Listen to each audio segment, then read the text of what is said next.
So, of course, 3 weeks later, Alan hears that the bank was robbed by a man wearing a dust mask and a wig and the same stuff that he had found essentially behind the dumpster. So he comes forward again. This time, he brings with him a little piece of paper which he had the foresight to write down the license plate number of the SUV. Essentially, in an interview later on, Alan says, the guy probably thought that I was just an old tramp and wouldn't do anything. But he was wrong because Alan had a pen. Be wary, a homeless person with a pen. They do say the sword is mightier than the pen. Yeah.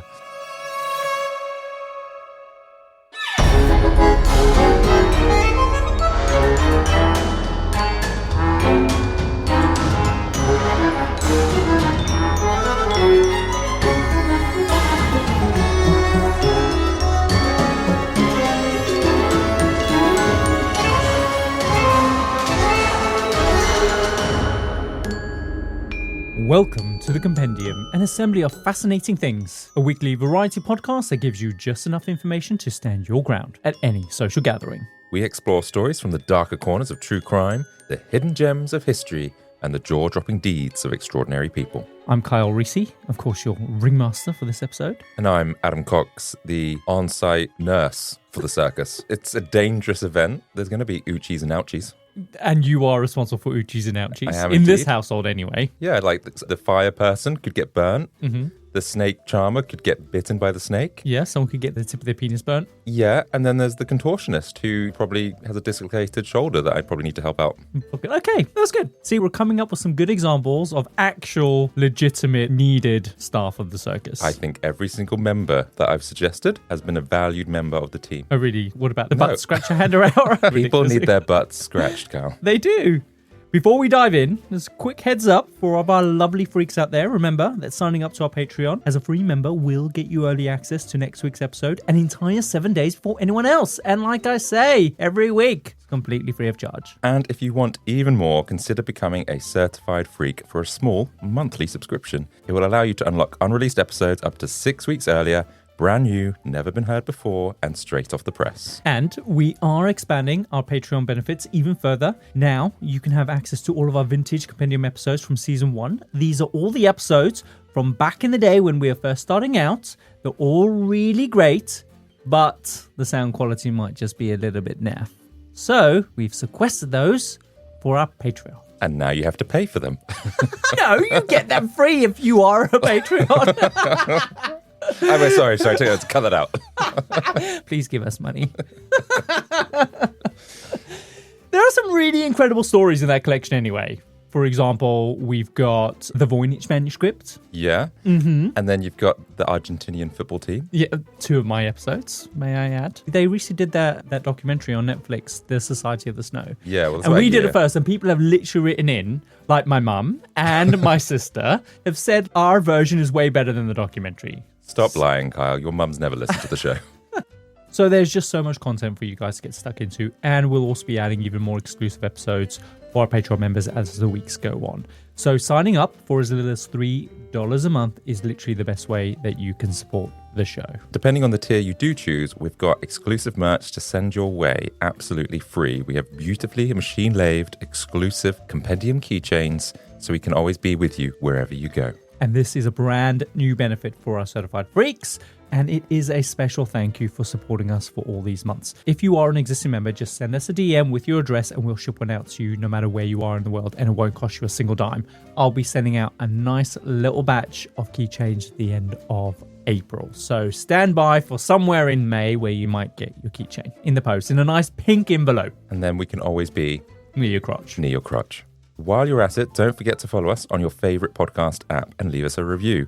Your support really helps us reach even more people who, like you, love a good tale of the unexpected. Anyway, freaks, enough of the housekeeping. Let's buckle up and get the show started because, Adam, today on the Compendium, we are diving into an assembly of lawnmowers, latex inner tubes, and late-stage Pokémon fraud. Yeah, you've got me.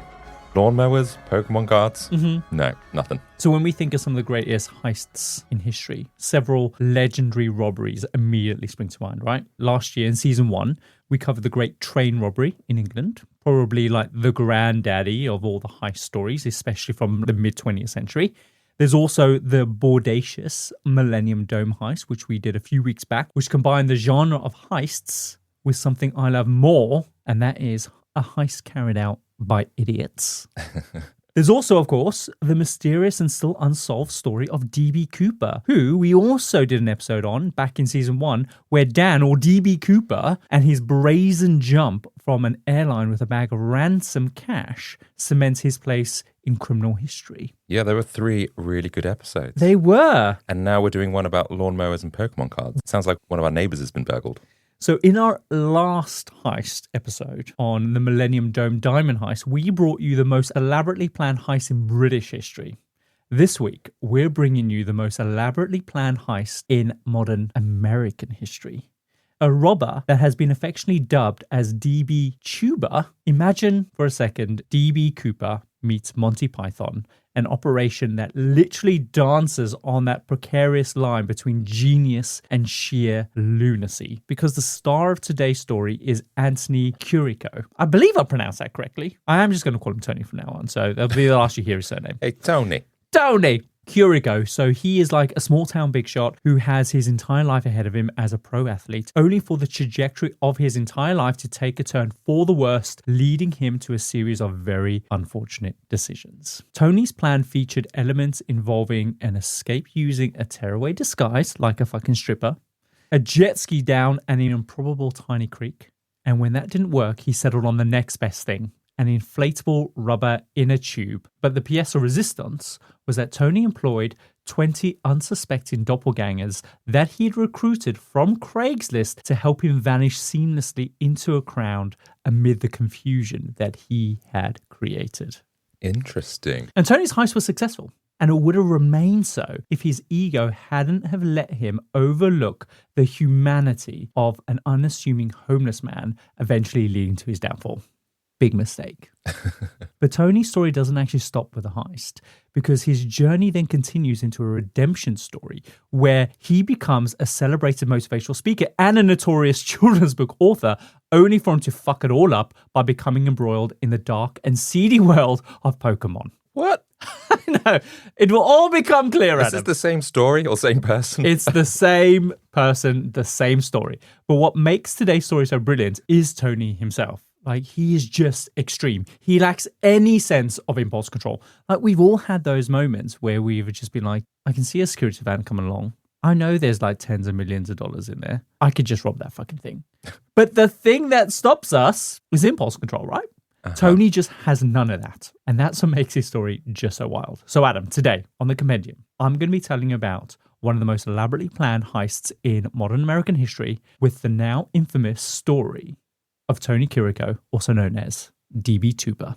Okay, brilliant name. I'm interested. Did he give himself the name, or did someone else nickname him after DB Cooper? Someone obviously nicknamed him after the actual DB Cooper. So just like DB Cooper, who inspired his name, Tony's crimes also took place in the Pacific Southwest. And just like DB Cooper, who escaped by jumping out of a plane, Tony decided to escape on a large inflatable inner tube, earning him that moniker, DB Tuber. Nice. I like it. So let me introduce you to Anthony J. Curcio, who grew up in a small town of Monroe in Washington. His father had been a star football player and a wide receiver. That's like a position on the football pitch. I'm aware. Are you? Yeah. You know stuff about American football? Yeah, I have a friend who used to play in the American football team. Okay then, Mr. Smarty Pants, tell us, what's a wide receiver? I don't remember, but he was but he was a tight end. He's a tight end? That sounds sexual. I think it is. I don't get it. What? I don't know. They're throwing a ball around. I don't know. They're and like grabbing each other. Tight? I don't pretend to know. I just know some words. Basically, a wide receiver is an offensive position whose primary role is to catch passes from the quarterback, etc. And that's all I know. That's all I wrote down. That's it. That's as far as my research went into what a wide receiver is. But, of course, during his football career, his dad ends up injuring himself, which, of course, forces him to then retire years before he was due to. And he has to find a new path. And he does so with a successful landscaping company in Monroe. And the family was very well known. This is a small, tiny town of just 16,000 people. And because the landscaping company that his father set up was so big, they were just incredibly wealthy, but also incredibly famous. Not only was Anthony's dad a star athlete back in the day, But also Anthony's grandmother, his mother, and his older sister were all homecoming queens. So, they were very important. Yeah, I can imagine they would be. It's very much like this all like American family vibe thing that you got going on. Yeah, and they probably still hang out with like their high school friends and still wearing their like high school jackets. And... Exactly, yeah. A bit like Chip, Monica's crush from high school. Oh, yeah, Friends. that's right. Yeah. I can get some the movie posters. And she's like, yeah, no, thanks, I'm set. She's like 30 years old and he still has movie posters in his bedroom. That's right, yeah. So Tony's life was pretty much on the same trajectory as his father, and he quickly cements his status as like the big man on campus. And just like his dad, he was a star athlete. He lettered in both football and basketball, and he was so good that basically he becomes the captain of the football team. Throughout high school, Tony's girlfriend, surprise, surprise, she was a cheerleader. So this is literally stuff of like classic American movies. Yeah, classic 90s American high school. Bullying people as they walk down the corridors. Going to classes in your cheerleader uniform. Actually, why do cheerleaders wear their cheerleading uniform as like their daily attire to school? Do they? Or is that just in movies? Is it just a movie thing? Or if you were a cheerleader, like you wore your uniform every day? I think it was just to show like they're the popular ones. And I feel like that's just for TV, but I could be wrong. But how many uniforms do they have? I don't know. Because surely you just have one uniform. Surely if you're wearing it every day, it would be stinky. Because you see other kids in school, they wear their regular, normal clothes, everyday clothes. I'm sure that's just for TV and film. Maybe it's just in case people forget who's popular. It's them. Then they could just have a name tag. I'm the popular girl. Anyway, eventually Tony lands a scholarship to play football in college at the University of Idaho in Moscow. And at university, Tony was a bit of a party boy. The transition from high school to college football was a major adjustment for him, and he didn't quite comprehend the workload involved. He was expected to take both football and his studies very seriously, but in the back of his mind, he was just like, you know what, I'm just here to party. Which, to be fair, you're at college. I think that's a pretty great call. Yeah, it's pretty standard, right? But then eventually there is a change in the coaching staff, and finally he decides that he needs to pull his head in a little bit, and he starts partying less, he starts working a little bit harder, and he starts focusing a bit more on his football career. But then, Adam, something happens to derail Tony's entire future. He tears a ligament in his knee. I believe they call it like an ACL. Our friend George, he ripped his like a few years back, and that like just screwed him up for like 18 months. Yeah, I think any sports person that gets that kind of injury, they can't really compete at the same level again. And Adam, this is a really common story that sets us up as a rise and fall and then rise again story. Here we have a star athlete who gets injured before turning pro. His life changes dramatically, and then he falls into kind of a downward spiral, leaving a sense that he's lost his direction in life. And also, as Tony is recovering, he becomes heavily addicted to Vicodin, which, of course, if you know anything about painkillers, it's a very strong painkiller.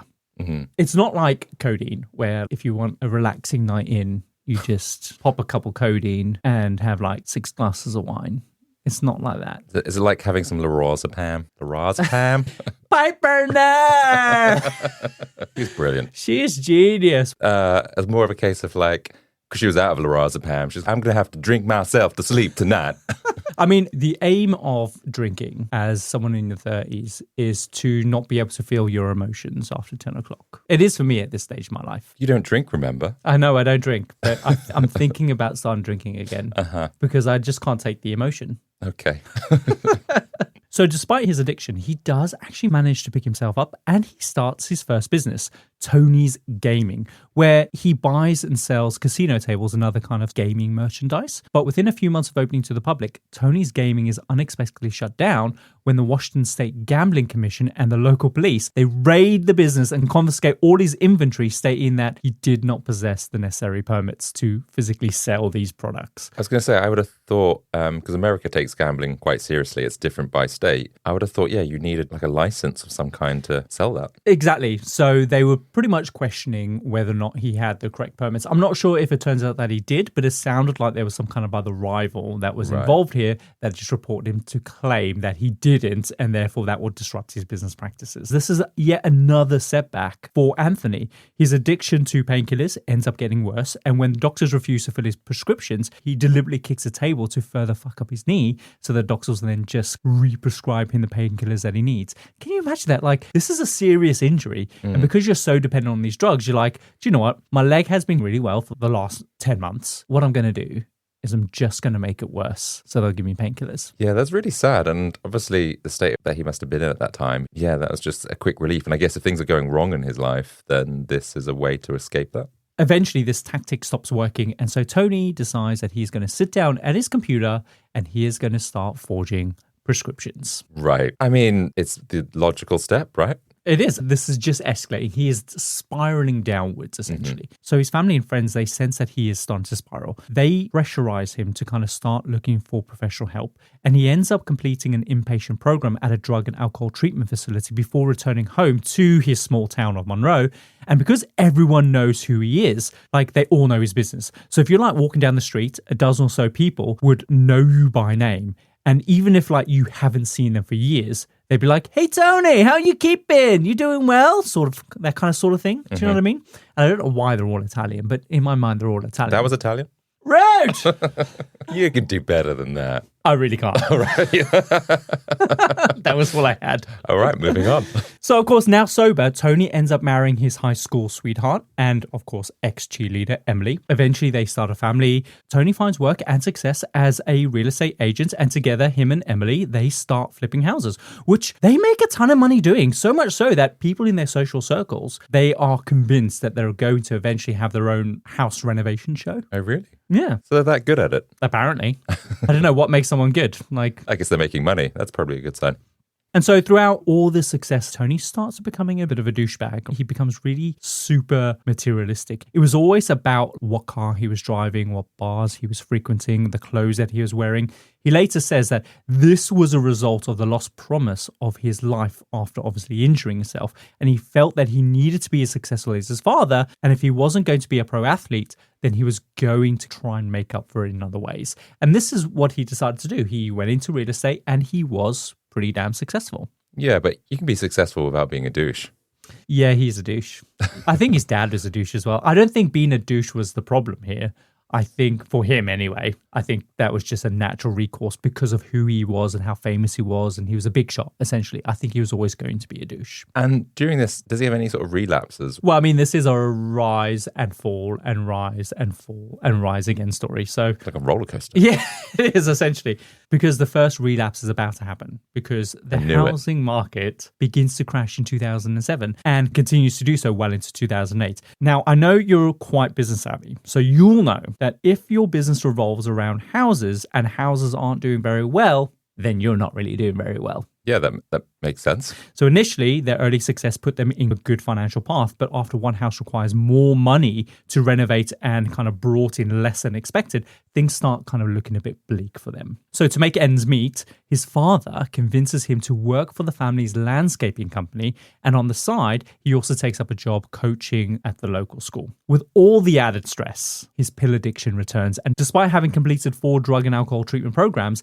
it gets to the point where he is literally spending $15,000 a month on painkillers, as well as other drugs like cocaine and benzos. That is a lot. Mm-hmm. Like, how much are you taking a day for you to spend that much? Maybe he just needs to quell all those emotions. The thing is, though, he's doing everything, though. He's doing uppers, he's doing downers, he's doing everything. So it's literally, he cannot regulate his emotions at all. So when he needs to pep himself up, he'll take a bit of cocaine. When he needs to bring himself a bit down, then he'll take a bit of Vicodin or whatever it might be. So it's awful. And to make matters worse, Emily turns to him one day and announces that she is pregnant once again. So Tony, feeling really overextended, it didn't look like his real estate business was going to recover anytime soon. And of course, his drug addiction was now costing him a shit ton of money every single month. He decides to go down to the bank because that's where all the money is. And his plan was to rob the absolute shit out of it. Or rather, he planned to rob the armored truck that collected the money from the bank. Right, okay. So a little bit of a similarity there from our Millennium Dome episode where the early heists revolved around robbing armored vans. Yeah, things in transit. So he hasn't done this before. Nope. I don't feel like it's going to go well. I mean, he's planned it. Uh-huh. Yeah. What's he going to do? Has he got tools? Has he got any backup? Is it just him that's going to be doing this? Has he roped in his kid? I'm going to tell you exactly what happened. Okay. So he decides to target the Bank of America branch in his hometown of Monroe. Now, I looked on Google Maps expecting there to be loads of branches, right? But it's literally the only bank in this town. Remember, Monroe has a population of 16,000 people and everybody knows who he is. Everybody. everybody. So they're like, oh, hey, Tony, what are you doing? So for 3 months, basically what he does is he uses his job at his dad's landscaping company as a cover to scope out the bank, essentially. So they have a contract maintaining the landscaping around the immediate area where the bank is located. It's kind of like on like a little kind of mall strip. So he makes sure to pick up the contract that they have so that he can keep an eye on the bank every Tuesday. And he picks a Tuesday because, of course, he knows that every Tuesday an armored van will come and pick up the money deposited into the bank from the last week. Sure.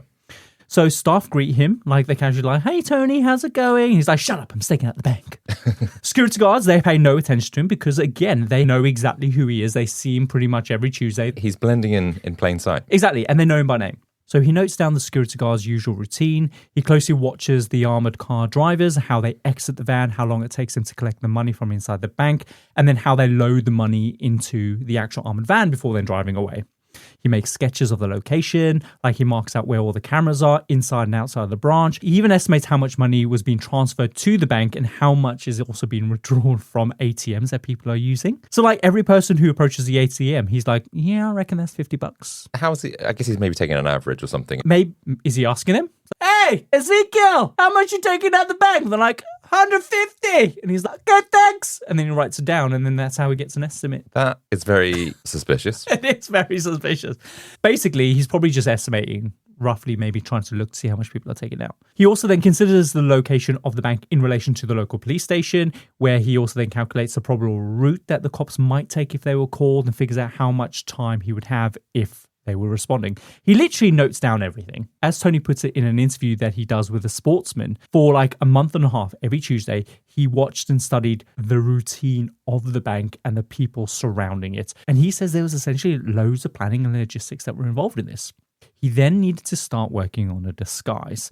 Again, this is his hometown of 16,000 people where everybody knows him. So he decides that he probably is going to need to wear some kind of disguise that's going to cover up the fact that he is Tony Curcio and everyone knows him. A balaclava, at least. Well, no, he picks a wig. Just a wig? So if people can see his face? Other things as well. He thinks that if he also wears some kind of goggles and a particulate mask, he can use those to cover up his face and people won't really recognize him. He then fashions an outfit, which is all held together with Velcro. And that way, after the robbery, he can then just tear it away and then dump it. And the irony is not lost on me that he's basically disguising himself as a landscaper, the very thing that he actually is and that he does every Tuesday. So how is he's disguising himself as a landscaper? The Velcro stuff is like a landscape uniform. Mm-hmm. Yep. Oh. That doesn't make sense. So he will wear like a high-vis jacket. He'll wear like blue jeans, which is obviously attached by Velcro. He'll wear a blue shirt. He's got a particulate mask on as well. He's got his wig on. But that's how he dresses on a day-to-day basis. Minus the wig. So is it a disguise? I don't know. Are they like, isn't that Tony in a wig? I know, that's what I mean. I know, I don't get it. Why would you come up with a disguise? Essentially, he's just wearing a wig and he's wearing his regular clothes that can tear away. Okay, maybe, I don't know, it's a small town. Maybe they're not that smart. It's just, and he gets away with this. And they're like, who could have done this? Maybe the fact that like it was a landscaper and there's a landscaper who has a contract on this bank. Maybe you should investigate them. But as far as I'm aware, they don't. So next, he has to work out the most effective getaway method. So in classic heist style, he decides that he was going to escape via creek on a motherfucking jet ski. Okay, that makes sense. There's a stream or a creek, I guess, nearby. Exactly. His plan was to pre-place the jet ski in the creek and then just zoom away after the robbery. The problem is the creek isn't deep enough to actually hold a jet ski. Right. Does he realize this on the day or? Weeks and weeks in advance. Okay. I don't know. He has to try something else, right? He can't use a jet ski. So he decides that he needs to dredge the bottom of the creek to make it deeper. So naturally, obviously being a landscaper, he has all the equipment he needs. The creek was just literally mere yards away from the bank. So people can literally see him for an entire week dredging out the creek. And they're like, hey, Anthony, what are you doing? He's like, shut up. I'm planning my getaway. Okay. It does feel quite elaborate, but fine. All right. I guess it kind of makes sense. When he's done, he loads the jet ski into the creek so that he can do, obviously, a practice run. Why nobody is noticing that the local big shot from a well-known family is literally riding a jet ski in a creek that he spent an entire week building himself is beyond me. But anyway, while he's practicing, he hits a boulder. He cracks the bottom of the jet ski's fiberglass shell. And so he has come up with a new plan. I guess that's what you practice, right? Yeah. There's better than doing that than on the actual day. So his new plan was to create a pulley system using cables that he would string through the tree line from the creek, which he would then use to pull himself up the creek in a huge bright yellow inflatable inner tube. So normally tubes are like pulled by a boat in like water games or something like that, but he's going to use these cables himself and he's going to pull himself up this creek. Hence DB Tuber. Exactly. So what started out as an awesome escape plan turns into quite literally the lamest escape plan possible. And slow as well. Like, you can literally walk faster than it would take you to pull yourself up this creek. Is he banking on the police being like really confused? No one could make an escape in the creek. What he's actually banking on, which is really clever, is the police believing that he's gone downstream. Right, okay. Which makes sense because if you're going to escape by creek, you're going to kind of just let the... Go with the water. Exactly. But he's going to pull himself upstream and that will essentially confuse the police. I haven't seen what this creek looks like, but it feels like he's not going to be able to disappear quickly. It does take him a long time. Okay. Yeah. I said this was the most elaborately planned heist. I didn't say it was the best plan. It's just a little bit lame. So he practices his getaway for a while. He pulls himself up the creek in this brightly colored inner tube while timing how long it would take him to escape. He also rehearses kind of ripping off his Velcro disguise right before obviously ditching it behind a dumpster, and then he will practice driving away. So now, with the getaway method in place, next he needs to figure out how to deal with the armored security van. He explicitly did not want to use a gun, thinking that if obviously he pulled a gun on the guard would then just pull a gun on him and lead to immediate stalemate. So instead, he looks for the most effective way to get the guard to drop the money while ensuring that the guard wouldn't see him and in turn wouldn't chase after him. So approach him from behind. The answer was pepper spray. It was non-lethal and also meant that he could force the guard to drop the cash instantly after blinding him. Plus, if he appeared out of nowhere, the guard wouldn't even have time to react and then shoot him with his gun. Okay. So to sum up so far, Tony's plan was to surprise the armored security guard, pepper spray him in the eyes, grab the money, make a run for it towards a waiting inflatable inner tube, and then escape by pulling himself up the creek to a vehicle that was arranged beforehand to then take him to, I don't know, the hell out of there. So it's a foolproof plan, especially in his hometown, in broad daylight, where everyone knows him while he is dressed as a landscaper, the very thing that everyone knows him as. Yes, but he does have that wig. And so maybe, just maybe he might pull this off, but I don't see, does he pull it off? Do you know what? I just cannot understand why the police have to rely on other things like DNA in order to crack this case, right? When they know that, hang on a minute, there is a landscaper company that has a contract on the strip mall. Let's just go investigate them. Yeah, that makes sense. But I guess you still need to prove, like, have to rule out other landscape gardeners. They're all there. They can be interviewed by the police. Oh, right. They don't run away. Okay, so it's literally, there's only one person missing and it's Tony. I just don't get it. Anyway, finally, he needs to put the last piece of his plan into action. He posts an ad on Craigslist offering short-term work as a landscaper for $28.50 per hour, which in 2008 is a fucking awesome wage. Yeah, that's really good. And this, of course, guarantees that plenty of people would show up and apply for this particular gig. And essentially, that's all he needed. Did he ask them to show up in the exact same uniform that he was wearing? Exactly. The ad instructs everyone interested to meet at the car park of the Bank of America on Old Owen Road on Tuesday, September the 30th at 11 a.m. He then told everyone to wear blue jeans, a blue shirt, work shoes, a yellow safety vest, safety goggles, and also a painter's mask. That was explicit. And a wig? I guess they don't need the wig because they've got their own hair. That would be quite weird. After applying, he sends all applicants an email pretending obviously to be the supervisor of the job, telling them that if they arrive and there's no project manager there, they must not leave. So finally, the big day arrives. It's, of course, Tuesday, the 30th of September, 2008. Around 11 a.m., applicants start showing up at the Bank of America, all dressed in the same outfit. Among them is Tony, and he's already busy killing weeds outside the Jack in the Box in the same complex. Applicants start gathering in sort of groups, like wondering who they're supposed to report to and what they were going to be doing. Naturally, they see Tony hard at work, and they just assume that he must know what's going on. So they start following him around. Tony realizes that this isn't good because now it throws a massive wrench in his plan because he needs to be blending in with the crowd, not the crowd following him, demanding to know, like, well, what is it that we need to do? You clearly have started work. You know what you're doing. You're spraying weeds. Has someone told you to spray weeds? Who's the supervisor? Who's the manager, etc. Okay. So realizing he's made this huge mistake, he kind of darts around the corner to try and get away from the gathering crowd that is hounding him. And once he's around the corner, he ditches his disguise, comes around the side and just pretends to be a regular member of the public. Okay. So everyone knows him. Okay. They're like, oh, there's Tony in the car park. Before he was he was wearing a weird disguise before. Why is he now just in his regular clothes? So that's just to try and get this, I don't know. This mob away from him, essentially. Right. And does that work? It does, but I also don't understand what he expected to happen in the first place. I guess they all just assumed that they would show up at all the exact same time and they would just stand there, right? But of course, with so many people present, the first thought was like, this is a big gig. It's $28 an hour. So they're thinking like, maybe it's like first come, first serve. Eventually, the armor truck shows up. And Tony has to fumble around in the bushes really quickly to put his disguise back on. And I imagine people are like, hey, Tony, what are you doing? He's like, shut up, I'm putting my disguise back on. Then as the security guard begins wheeling bags of cash from the bank, Tony tosses aside his pesticide sprayer, sprints towards the truck and pepper sprays the shit out of the guard. Of course, as expected, the guard immediately drops the money and starts clawing at his eyes in pain. Tony grabs two of the bags of money and starts sprinting across the parking lot like a football player. He runs across 2 lanes of traffic. He then stops for a moment. He rips off his yellow vest, his respirator mask, and his safety goggles. And then he just runs across this grassy verge. And along the way, at some point, he drops one of the bags of money. He doesn't even look back. He just keeps running with the remaining bag before disappearing into the woods near the creek. How much time would it have taken to go back? Because I feel like he's done all this effort. He's now just halved his prize money. The reason why he dropped the bag of money is because it was just too heavy to carry both. Okay.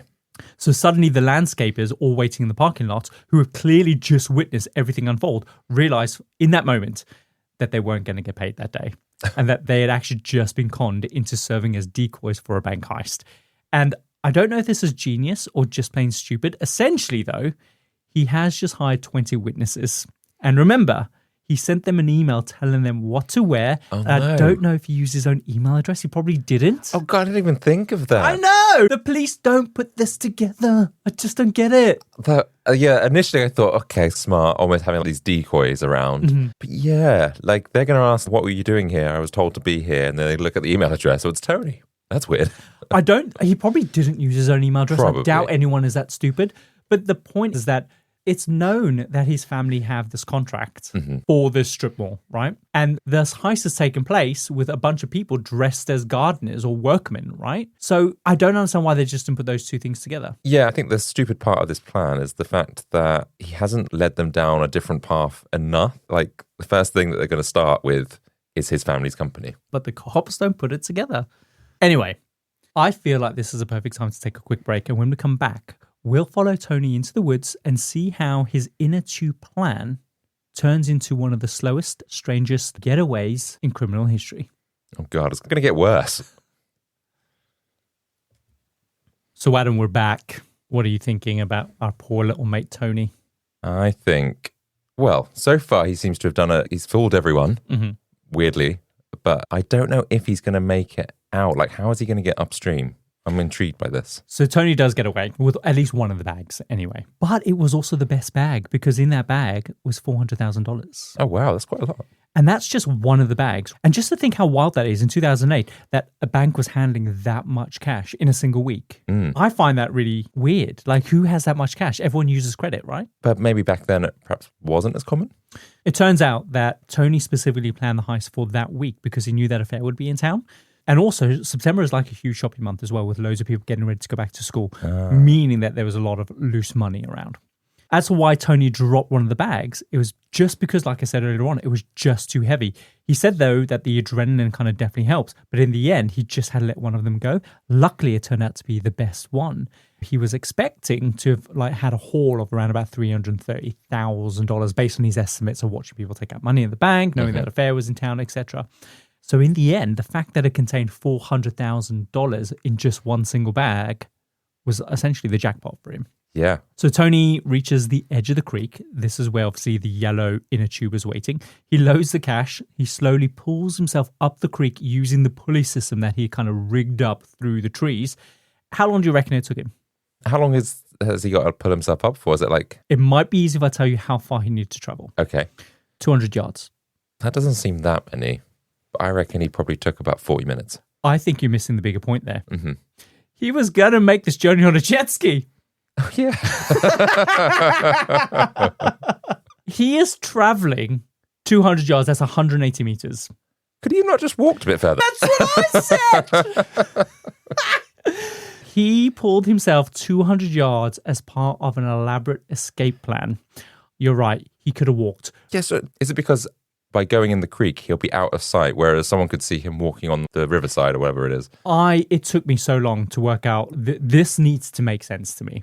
So I looked it up and honestly believing like I was wrong. But apparently, even though it wasn't long distance, the destination where he needed to get to wasn't easily accessible by road. He had to go under a bridge and a highway, a bunch of buildings as well. So all in all, the creek really was a justified way. But also, it also acted as a decoy because he was putting himself upstream. When people were like, oh, he ran towards the creek, they'll go down to the creek and just assume that he went down. Right. But then surely are the police not going to see this pulley system? I guess as he's pulling himself up, he's gathering the rope back up. Okay, fine, I see. So eventually, Tony exits the creek behind several businesses onto the opposite side of the highway. He removes his wig, he rips off his Velcro stripper outfit, revealing an entirely different set of clothes underneath. And then he jumps into a waiting getaway vehicle, driven by a friend, and they drive off. Oh, he's got an accomplice. Exactly, yes. Of course, it isn't long before the cops descend on the scene, and the landscapers are now witnesses. They tell the police that they just saw a guy running towards the creek, and so the police head down. They find the trail of discarded items along route, including the bag of money and obviously the mask that he's discarded. When they reach the creek, this is where it becomes clear how smart Tony was because, like I said, the cops think that he's gone downstream. So not realizing that he's actually pulled himself upwards. Although he still left his belongings, which I would have thought about DNA, but... Exactly. Of course, the cops realize the other landscapers, all dressed exactly the same, were in fact decoys. They start making moves to contact Craigslist to try and see if they can track down who posted the actual ad itself. Eventually, they realize that Tony actually went upstream because they've discovered the discarded inner tube. Should have perhaps brought that into the cars with him. I guess you just need to get away real quick. But they might have then realized what cars were going past this certain direction or around that area. That's why I feel like that was a bit of a stupid move. Also, a few feet away, they find his tearaway blue shirt and a two-way radio, which obviously makes them realize that actually there was other people involved in this, because why else would you have a two-way radio? They then replay the CCTV footage from the bank surveillance camera, which shows obviously Tony's pepper spraying the security guard. But since he's wearing a wig and glasses, there's not really that much to go on. Naturally, the story attracts interest from the local press, who then end up dubbing this incident DB Tuber, of course, as we discussed, a nod to DB Cooper. When the press asked for a description of the suspect they were looking for, the cops say, well, he's kind of like 6 feet tall, like he's white. They basically say it's really hard to describe. He kind of looks like the star quarterback from back in the day, from the family of Homecoming Queens. He kind of looks like that guy. Did they really actually say that? No, but the thing is, though, how could they not piece that together? I don't know. He's got a wig. Adam, his family owned the contract for that strip mall. Okay. Don't get it. Meanwhile, Tony is off. He's celebrating his $400,000 score. He buys himself a brand new Range Rover under a friend's name. He then invites a bunch of his mates and his mistress to a trip to Las Vegas to blow all of the money. He basically rents rooms at the Palms. He hires a guide for like $2,500 a night to get them into all the hottest clubs and the strip bars and things like that. And he even attends a Jessica Simpson single release party, which I always think I'd like to go to the Susan Boyle album release party. Oh, Susan Anal Bum Party. Yeah. All the things that he blew that money on. Went to a Jessica Simpson party. I mean, I'm not knocking it at all. No. You do what you got to do. So how quickly did he spend all that money in like a week or two? He doesn't spend all the money, Oh. but he does get really fucked up. And at one point, he tries to jump over a coffee table. He falls over. He breaks his arm. He gets patched up, obviously, and then goes straight back to partying. Of course, don't forget, he's bailed on his pregnant girlfriend. Oh, yeah. Or his wife, essentially. His wife, more importantly. Yeah, who has no idea where he's gone. When he finally returns back to Monroe, Emily is like, where the fuck have you been? And injured. And he's injured, exactly. And he tells her like he was off making a real estate deal and that he had come into some money and soon they wouldn't need to worry about money anymore. And she's like, and why's your arm in a sling? Yeah, it's like, I walked into a door. And he's like, I fell over playing basketball. And she's like, I thought you were doing business. So basically he's just full of shit. Yeah. A business meeting playing basketball. Yeah. It could happen. I guess so. Meanwhile, the FBI, they arrive in town because this is now a federal crime. They managed to get a DNA swab from the mask and the goggles that he had obviously discarded. So big mistake there. There's no match in the database. So as evidence, it's essentially useless. I see. But Tony makes one fatal mistake. Basically, a patrol officer remembers a very odd visit that he received from a city worker a few weeks earlier who came in to report that a homeless man had found a disguise and a radio by a dumpster near a bank. Okay. This ends up being a 53-year-old guy named Alan Dean, who tells the cops that he had been at the mall near the Bank of America when he spotted a radio behind a dumpster. Mm-hmm. When he went to go investigate closer, he finds a painter's mask and a dark wig and some sunglasses and also a can of mace. Right. So Alan, homeless but not an idiot, is like, that's definitely a disguise. Mm-hmm. But because Alan had previously been convicted of illegally chopping down trees, he knew that if a disguise was connected to something illicit, then his fingerprints now being all over it might potentially implicate him inside a crime, right? Mm-hmm. So Alan, wondering aimlessly about what he should do next, he sees a city worker, and this guy is named Randy Osh. He tells Randy what he had found and says that he doesn't want to be implicated in a crime, but also wants to do the right thing by reporting it, and asks Randy if he will go to the cops for him. The rest of the day, Alan goes about his business as usual until he sees a silver SUV pull up behind the dumpster, and he watches as a man gets out and proceeds to retrieve the disguise. And Alan is like, I wouldn't mess with that, mate. I've called the cops and they're going to be over to collect it very soon. And the man from the SUV turns to him and is like, what the hell did you do that for? To which Alan replies, well, just look at it. It's clearly dodgy, right? Yeah. Clearly something going on there. So the man studies the pile for a second. He then just picks it up and then he just drives off. So who is this man? The guy is Tony. Ah. And he had obviously left the disguise there while he was doing a practice run, where he'd obviously tore away his clothing and his wig, leaving everything behind. And of course, this is when a homeless man stumbles upon it and he reports it to the police. Fine. So yeah, I was just trying to work out the timeline. So this was before he robbed the bank or the vehicle. 3 weeks before. Fine. Yeah. And he was just doing a dummy run and it just looked a bit suspect. Exactly. So, of course, 3 weeks later, Alan hears that the bank was robbed by a man wearing a dust mask and a wig and the same stuff that he'd found essentially behind the dumpster. So he comes forward again. This time, he brings with him a little piece of paper, which he had the foresight to write down the license plate number of the SUV. Ah. Essentially, in an interview later on, Alan says, the guy probably thought that I was just an old tramp and wouldn't do anything. But he was wrong because Alan had a pen. Be wary, a homeless person with a pen. They do say the sword is mightier than the pen. Yeah. I mean, it's weird that he got convicted of cutting down trees. Yeah. But it's good that he's still an upstanding citizen of the community. So the FBI, they run the plate and they discover that the SUV is registered to Tony's wife. Basically, he used her car to do the practice runs. But that's still a bit stupid. It is stupid. So he's now pretty much implicated. They're going to know it's him, right? Yeah. So now the cops have a suspect. Unfortunately, the unmatched DNA and the license plates aren't enough to actually arrest Tony. And they don't want to approach him in case, of course, he gets spooked and then decides to run off or flee town. So they have to be strategic about the next moves. The FBI, they start surveilling Tony everywhere. Eventually, they follow him to a gas station where they see him discard a Gatorade bottle that he'd been drinking from. When Tony pulls out, they grab the bottle and they run it for DNA, and surprise, surprise, it comes back with a 100% match for the DNA that they find on the recovered items. Okay, so they've got him, right? Essentially. By this point, a couple months have passed, and so on the 3rd of November, Tony is driving his new Range Rover to a Target parking lot in Monroe, and he was basically arranging to hand over $17,000 to a buddy or whatever for some illicit reason. Essentially, remember, he's also cleaning the money as well. So the $400,000 that he's got, he needs to make it clean, so he's filtering it through different kind of businesses to clean it, and this is all part of that process. Got you. So the FBI roll up and they arrest him. They've got him. They have got him. And just to show you how quietly confident or stupid he is, he's in total shock. So I did wonder, did he expect that they would ever catch on to No. it? Or was he arrogant, like, I've got this in the bag? He was so arrogant that he's got this in the bag. Yeah, and he's got all this nice stuff all of a sudden. Although he's from a rich family anyway, so maybe that's not quite suspicious. But like I said, he's in total shock. He's not panicking. He's just shocked. And because he's such a deuce, he's just like, do you know who my parents are? You'll never have your lawn cut in this town ever again. Do you know who my dad is? Exactly. I'll get him after you. And do you know who my mum is? Homecoming queen. And Well, my grandma, homecoming queen. My sister, homecoming queen. wow. The fact that he thinks that he has that much clout that he's above the law. Yeah. And so just like that, Tony's perfectly planned, executed robbery just goes bust, all because he discounted the humanity of a homeless guy. And he shouldn't have threw away his stuff. I don't know. They would have cracked it. Probably. They would have. Yeah, they probably would have done. I don't think he's that smart. No.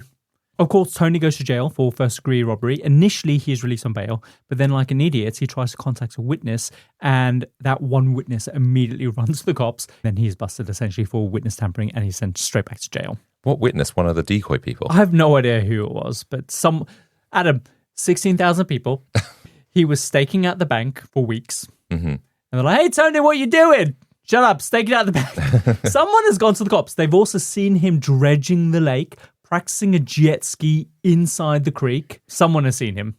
Maybe this is normal behavior for him. What does he normally get up to when he's not scouting out a bank? It's just Tony doing his thing. I don't get it. So eventually on May the 5th, 2009, he pleads guilty to all charges. He is sentenced to 72 months in prison. And in prison, Tony seems to really reform himself. Like, he gets busy writing and illustrating a bunch of children's books, one aimed at children with incarcerated parents called My Daddy's in Jail, which I think his daughters would have really appreciated. Was it generally for his kids initially? I think it was just for any kids that have their dads in prison. Yeah, but did their dad dress up and rob a bank? No, they didn't. My daddy's in prison for a better reason than your daddy's in prison. Well, that's some... That could escalate.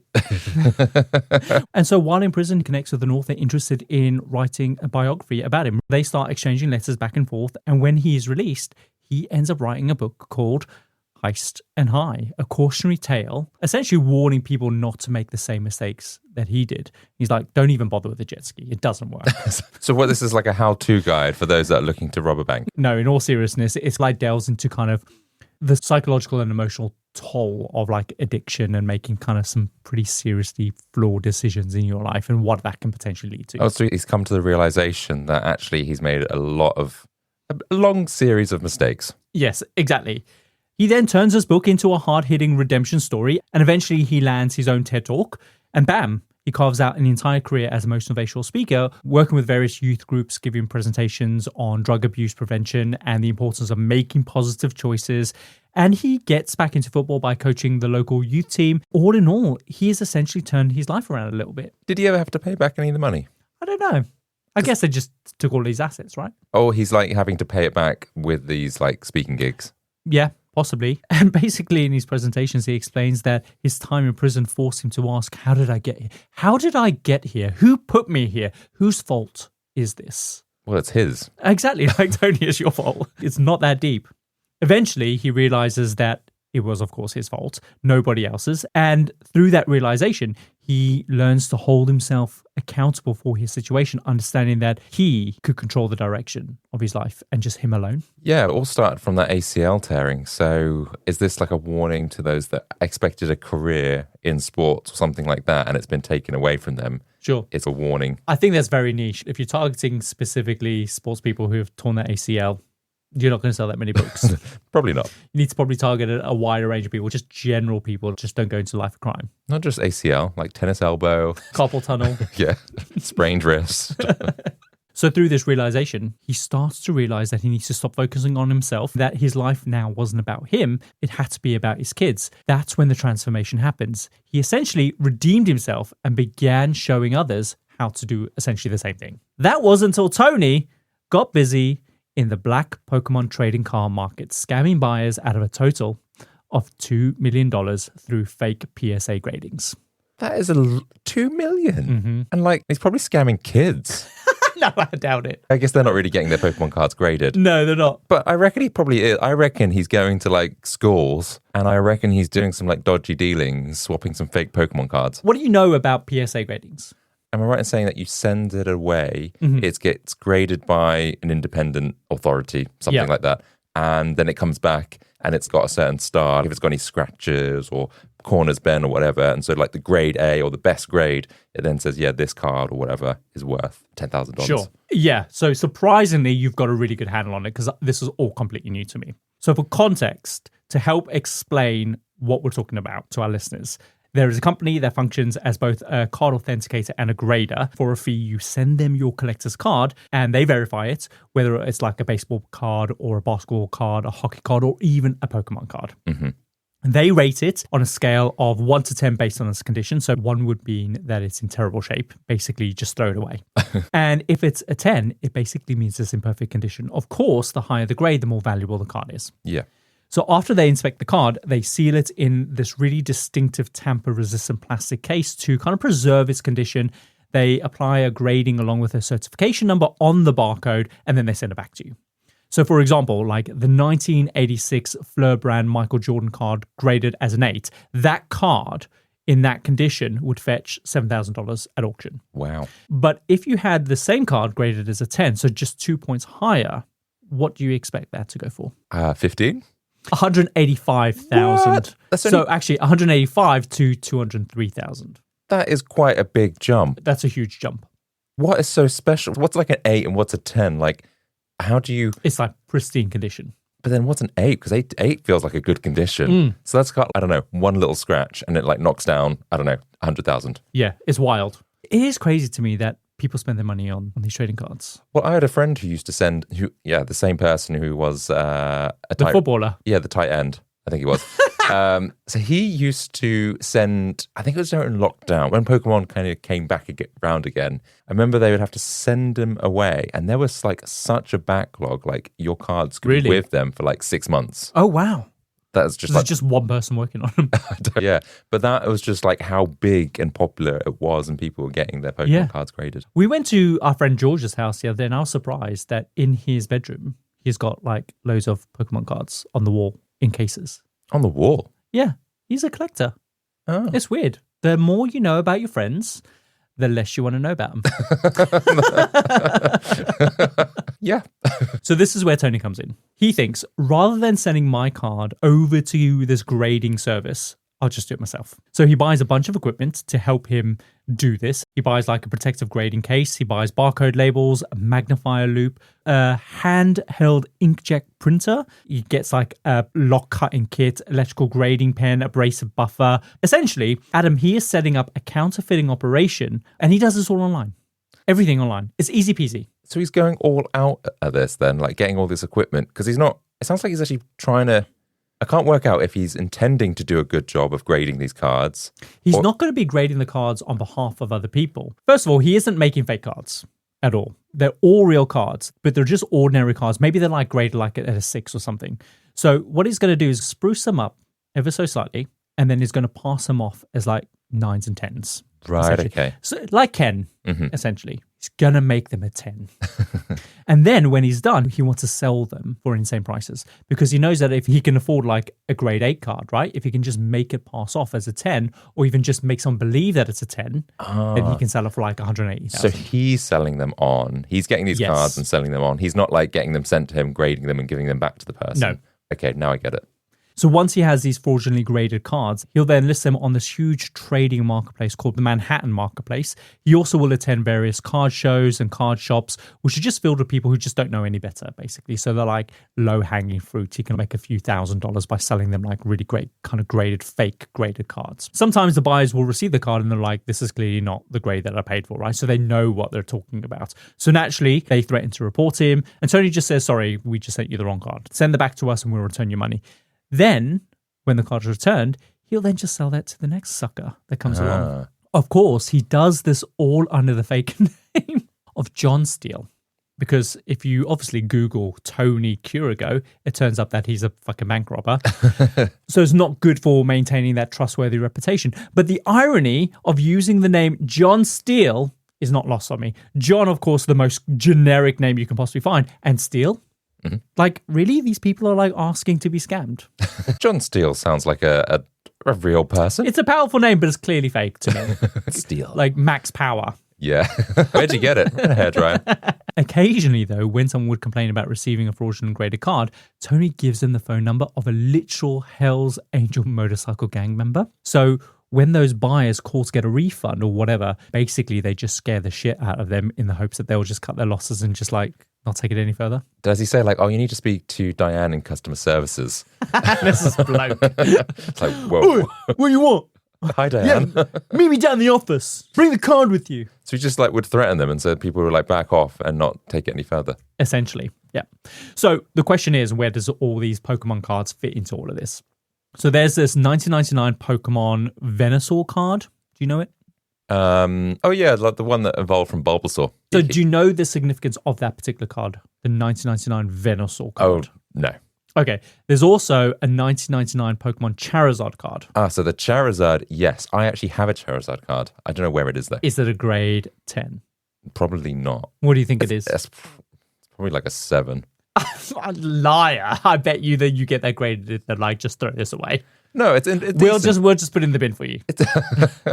It's a decent condition, but it's definitely not a 10. Where is it then? It's in my dad's house. When I was doing some research for this episode, I did come across someone on Reddit that had found at a garage sale like an uncut like reel of Charizard cards. Mm-hmm. So do you understand what I'm trying to say there? Like the not cut cards are still they're still due to be cut. Like money, they come in these big sheets. Got you. So there's a bunch of Charizard cards that just need to be like punched out. And people all over this Reddit thread were like, delete your account right now and go and get this graded. And do not accept any DMs from anyone. Like, it's serious stuff. That could be like a lot of money. They would literally say, and it had the date on it, I think it was like 1998 or something. So Charizard cards, a whole reel of them, some of the most famous cards that you could possibly get in that state. Yeah. I remember when I first opened the Pokemon pack and it was a Charizard, I was so excited. Really? But then I didn't tell anyone because I remember reading the newspaper and like kids were getting robbed in the playground. Were you robbing them? But I was scared that I could robbed get by robbed. a Chinese kid. But back then they were only like worth 100 quid. So they have gone up in value. Yeah, they have. So clearly you're familiar with these characters. If you have one of these PS graded like 10, you're essentially in the money. In 2023, operating under the name of World Buddies, Tony lists both of these cards. He finds a buyer for the Venusaur card, which he then sells for $10,500. The buyer puts up the money, and when the card is received, it turns out that the buyer was an undercover cop. And so Tony is arrested. And basically, a bunch of people have been complaining about his practices, saying that he keeps selling these cards that he says are 10s when actually they're not. And so they call the police, they investigate, they buy one of these cards. And just like that, Tony is now facing a maximum of 20 years behind bars for wire fraud and mail fraud because he sent essentially the card in the post. Oh, really? That's how they get him with that? 20 years? That's the thing, they always catch you with mail fraud. Yeah. I love the fact of the policeman that had to, I don't know, go undercover to do this. That was his job. Yeah. Of like, well, what are you doing today? You like staking out like some kind of robbery or whatever it's going to be. It's like, no, I'm playing Pokémon. Yeah, I'm online pretending I'm a 12-year-old boy.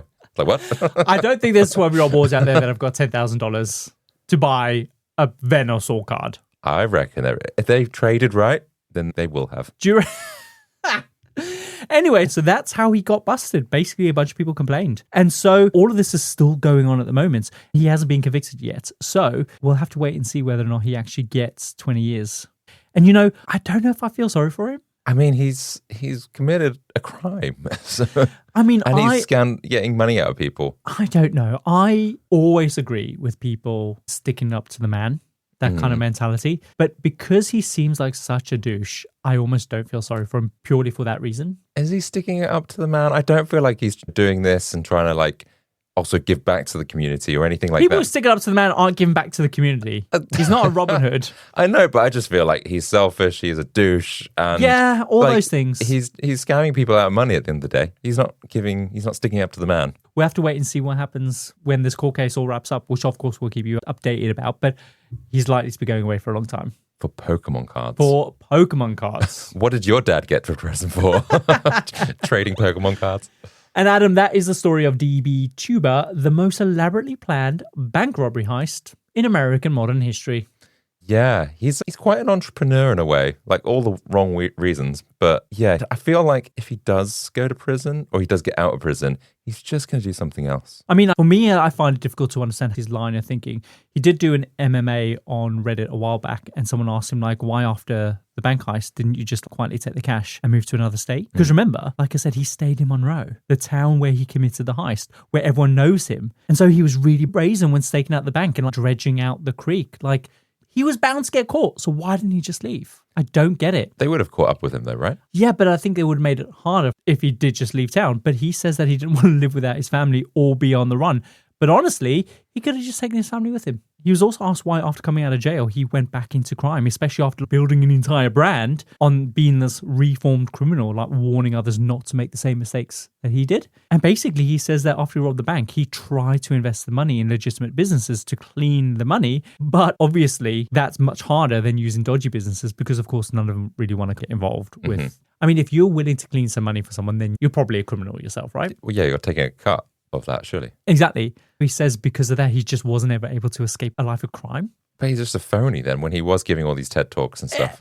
Exactly. He also talks about how a psychologist physically diagnoses him as someone who's extreme, which I didn't realize was a thing. Extreme? Yeah, you're extreme. You have an extreme personality. Well, he does seem a bit over the top. Jet ski, hello.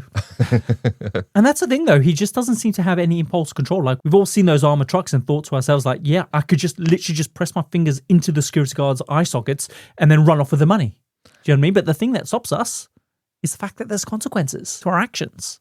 I'm concerned that you don't have enough self-control. What do you mean? Because it feels like this happens a lot to you. I mean, I have these thoughts, but I don't act on them. Otherwise, you'd be rich. I would have run off. With your jet ski. And so with Tony, that he just doesn't have any of that. And it's just such a shame because he did redeem himself after the heist, only to then turn a corner and then commit more fraud with fucking Pokemon cards. So it seems like he has learned nothing.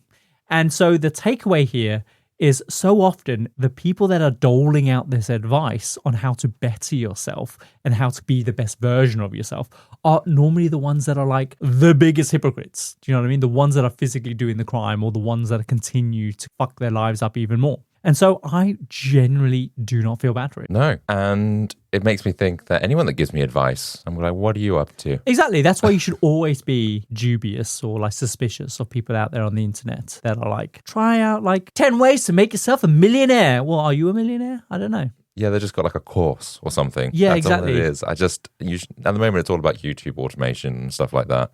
Have you seen those? Mm-mm. Where they're like, oh, you can just create like an AI video, stick a voiceover on it. That's what I hope this podcast becomes at one point. So we can just write it, produce it, record it, like, emulate our voices, and then we just watch the money rolling in, right? Yeah, one day, maybe episode 300, that's where we'll be at. Yeah, maybe. There is, however, in this story, a little small happy ending to all of this, thanks to Alan, the homeless man who unraveled this entire case. Basically, Alan got some reward money for helping bring Tony down and decided that he was going to use the money to buy himself a Nissan Pathfinder, and he plans to drive back to his family in the Ozarks, where he'll finally be off the streets for good. But the irony isn't lost on me that the guy who resorted to a literal heist out of fear of losing his house got busted by a man who didn't even have one. No. Now, that's good that you got a happy ending, though. Yeah. And driving back to the Ozarks, of all places. What if you run into Wendy? Well, yeah, and Wendy. Marty. And Julia Garner. Who's the other chick, though, the badass woman, who's going to be Professor McGonagall in the new Harry Potter HBO series? Oh, yeah. I can't remember her actress. Was it Helena?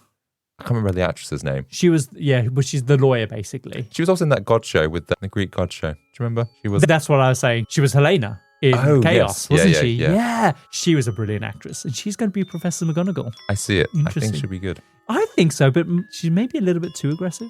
She's no Maggie Smith, though. No, she's not. No one will ever be a Maggie Smith. But yeah, shall we run the outro for this week? Let's do it.